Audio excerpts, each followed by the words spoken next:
Hey, welcome back to Ask Ema with Ema Giacoli, yours truly, and Kyle. Hello, everyone. Yes. So today we're going to cover in a short little video clip Kyle's experience with going from renting to owning. Oh my.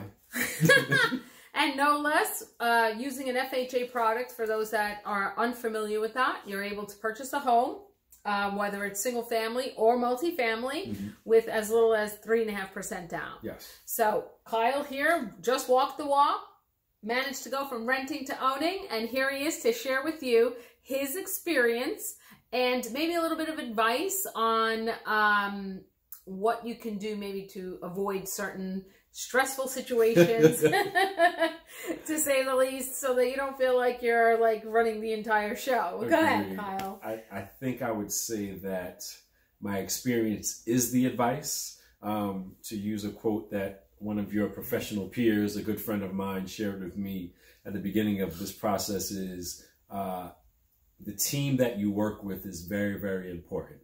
Amen. Yeah, it's very, very important. You know, when you just pick the random attorney, the random this, the random that, they don't always have your best interest at heart. So God bless this beautiful lady next to me who pulled me off of the ledge many times. But your team is important to know that where you are starting and where you are going is everyone has the same goal in mind. And that communication is key and is clear, and that's very, very important. So, I mean, the process to, you know, from renting to owning, it is what it is. I mean, you move in, you pay the bills, but getting there, it's important to know that everyone is working on behalf of the buyer, or obviously, you know, the buyer and the seller, with the goal of getting you into that home as easily and as effortlessly as possible. And since you were using an FHA product, which is only 3.5% down, how important is it to do the math and make sure that your monthlies are similar, so your breakouts are fine and there's less stress that way? How do you feel about that? Because first-time buyers that are predominantly the audience here are going to be a little scared about making that jump. Like, oh, I'm not renting anymore. Now I owe the bank money for 30 years. But how do you feel about that? Like the math. I always stress the math. Yeah. And actually, I mean, I work the same way, but you did make it a point to say, always make sure that the numbers are correct. When you find whatever mortgage broker that you want to use, ask questions, ask more questions. Ask the same question more than once, more than twice. Ask it more than 3 times. Make sure that the answer that you get is always the same. You know, everyone is looking to basically to make a sale, you know, to get whatever it is that they want at the end of it. But you want to make sure that you are in a good position that once you move into your property, that it can continue to be yours. So they'll give you estimates, average numbers, like, okay, but when are we moving to the hard numbers? Like, I need to know this now because this is going to dictate what my next step is going to be. Once again, it still comes back to the team that you work with is really, really important. Asking questions is probably even more important than making sure that you have a really good team. And whatever they ask you to do, document-wise, paperwork-wise, get it done as soon as possible because they are going to ask you for more paperwork right after you give them all the paperwork that they just asked you for. Exactly. So then I guess you just got to hang on tight.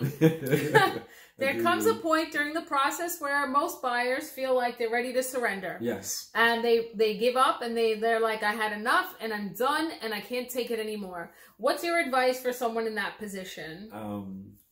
Breathe deeply and walk away. Walk away from it and then come back. Yeah, I was 2 days away from the closing table and calling Ema and saying, here are the new listings of the houses that I'm looking for. I'm not dealing with this anymore. It takes an extreme level of patience and confidence in the process, even when the process seems like it's failing you. That is a part of the process. That's a part of the process. So was it worth waiting for? Oh, it definitely was waiting for. I ended up tripling the amount of space that I had, and I'm paying the same amount, if not somewhat less than what I was paying in rent for my mortgage.